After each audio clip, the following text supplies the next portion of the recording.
Hello, hello, hello. Welcome to another episode of the GSMC Wrestling Laureate Podcast. I'm your host, Eric Rodriguez.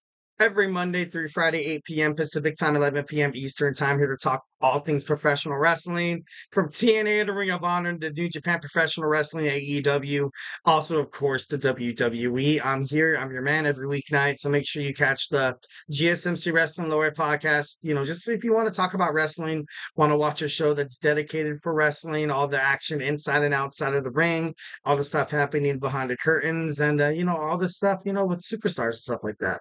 I'm your guy. Hope you guys having a great week. It's Thursday. We're almost there. We are almost there. It's been a long week for me.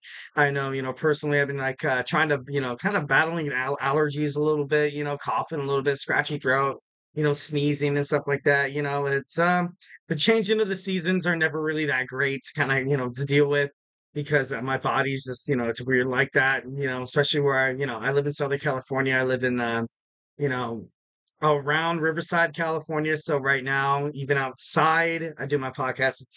It's like an office. It's like an outside room.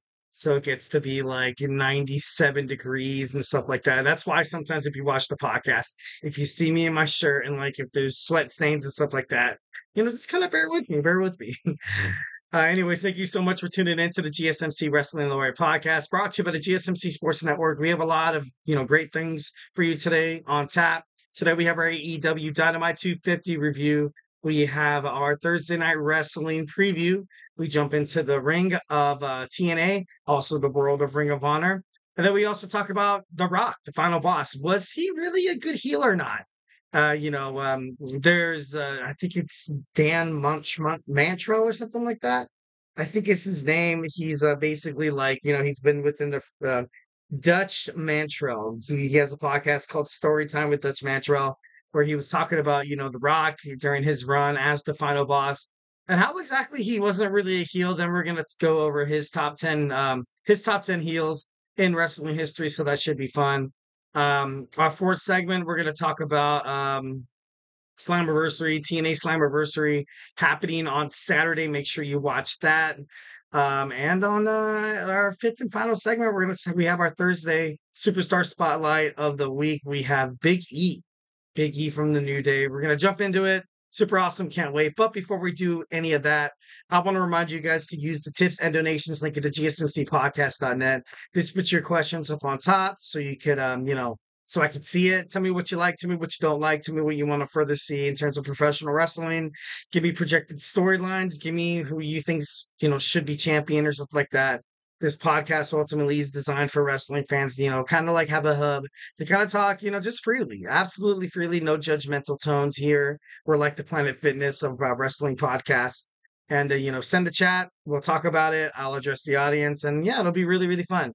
So, here at the GSMC Sports Network, we do love a lot of peace, love, and positivity, 1,010%. Remember to subscribe to the show, the GSMC Wrestling Laureate Podcast, also the network, the GSMC Sports Network. Once again, the link is at the GSMCpodcast.net.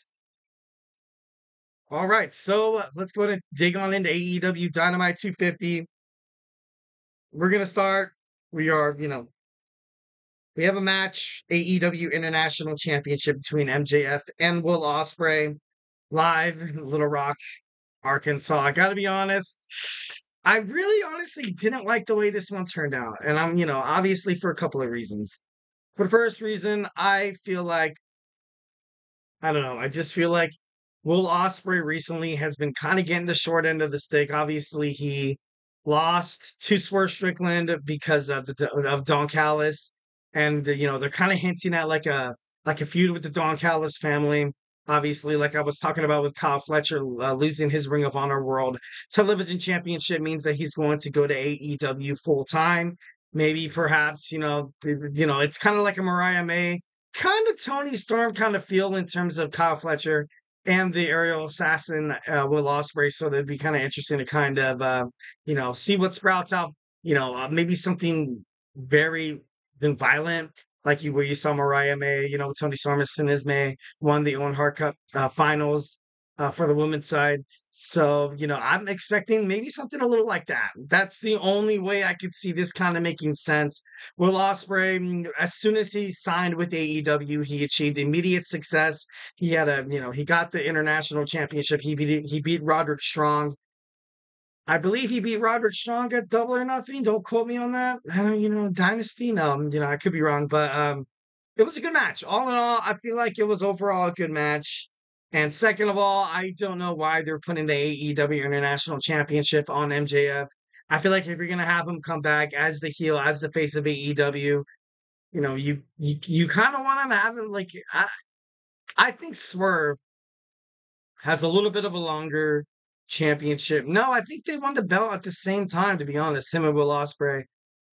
So it would have been interesting to see MJF beat Swerve Strickland for the AEW World Heavyweight Championship, but instead he has the International Championship, which is still pretty marketable, which is still AEW could still have a lot of matches, a lot of storylines, a lot of promos that maybe involve Daniel Garcia in the future. Maybe perhaps Will Ospreay takes a stab at it.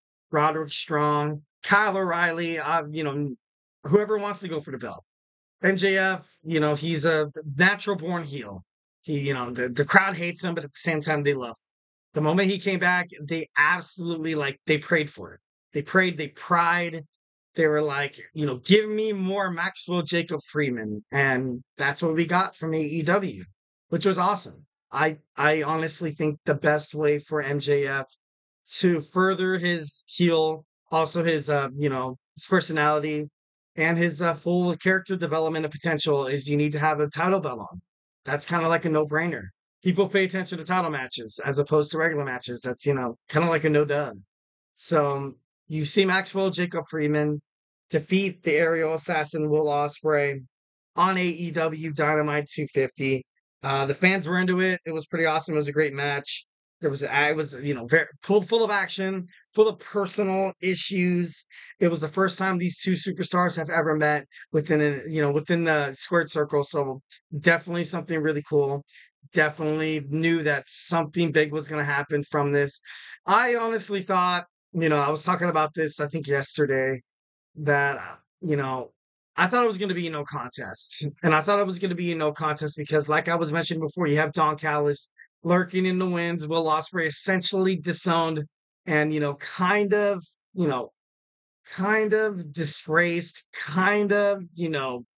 shed shade to the Don Callis family. Trent Beretta was super pissed off.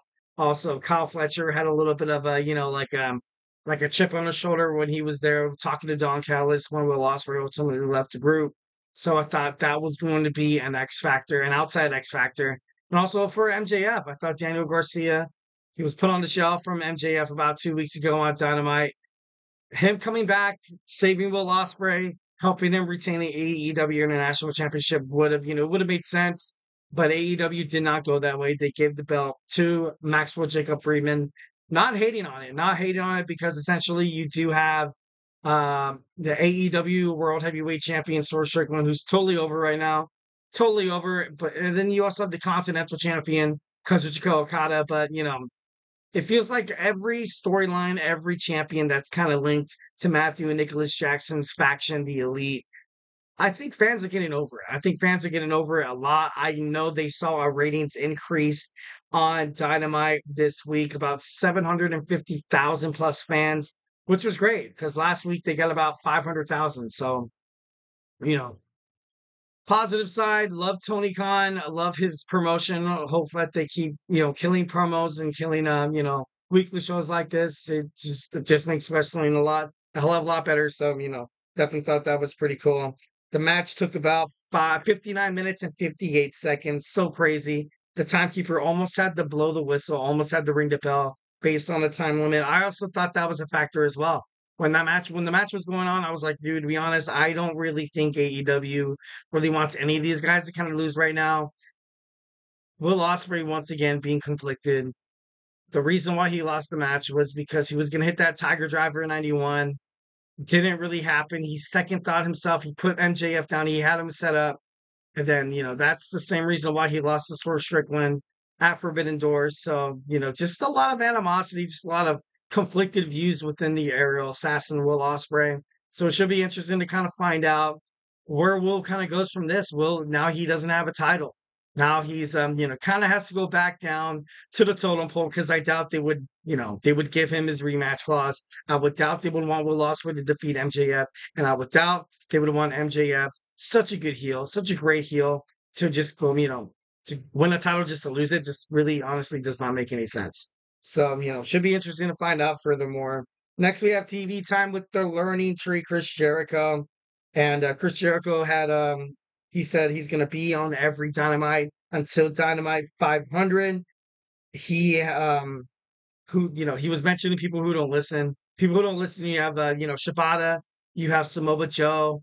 I thought he was gonna mention Hook. I honestly thought he was gonna mention the cold-hearted, handsome devil Hook, but he never really came around. Then he was ultimately interrupted by who was this? By Minoru Suzuki. Minoru Suzuki, of course, was the man that Chris Jericho wanted on the Learning Tree as soon as the Bad Apple got injured, but obviously that didn't happen. Instead of accepting the invitation, he ultimately wanted to challenge Chris Jericho himself to, kind of, put him on the shelf. Be like, hey, I want to fight you for the FTW championship. So we're gonna have it next week. We're gonna have it next week. On Dynamite. I think it's Blood and Guts, but don't quote me on that. So it should be interesting to find out what happens furthermore with that.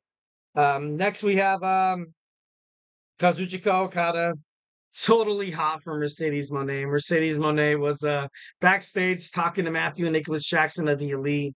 You saw the AEW Continental Champion just eyeing her down, and Matthew and Nicholas Jackson told Mercedes Moné, they're like, "Hey, can you do my man over here, Kazuchika Okada, like a favor? Can you do your dance?" And like she was doing her dance and stuff, like she was like,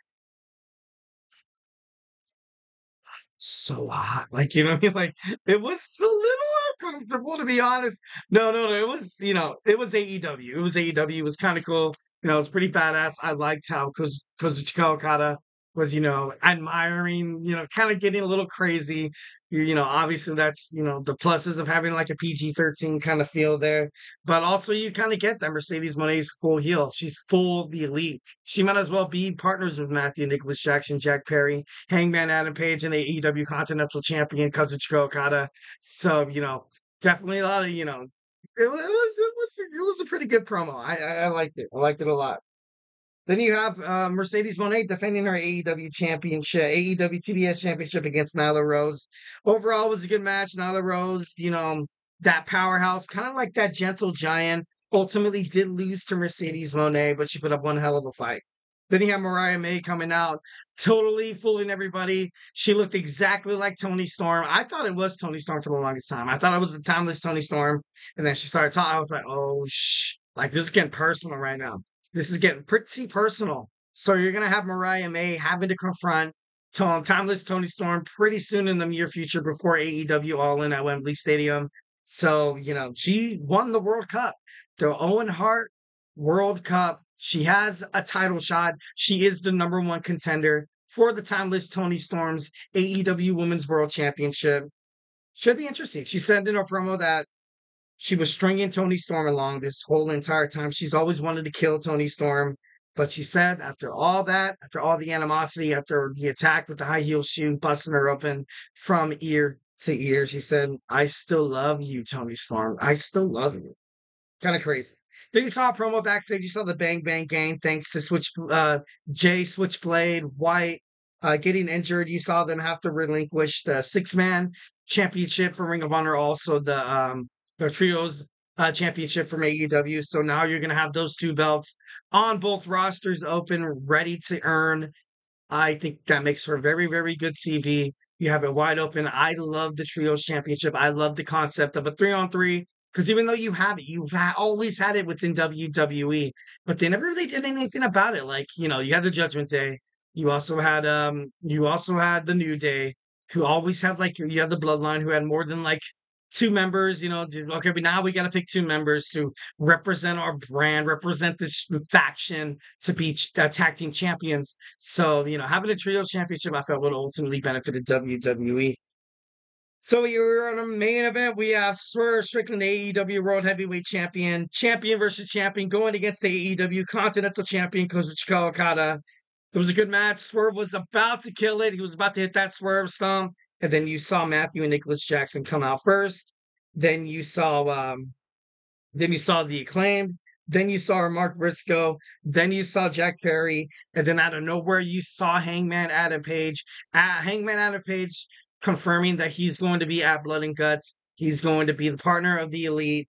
Kind of crazy, kind of cool. Then out of nowhere, with Team AEW, outmatched from the Raptors, from the ceilings, from the heavens above, they must have prayed for some help because down came Darby Allin, recently medically cleared, said in an interview he's so excited to do some more crazy on AEW. Honestly, unpredictability is the name of the game in terms of professional wrestling.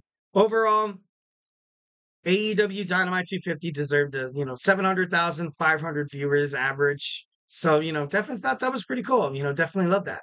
Well, guys, do not go anywhere. We're going to jump on into our Thursday night wrestling preview. We jump into the world of Ring of Honor, also the Ring of TNA Impact. We're going to talk about that. So, hey, do not go anywhere.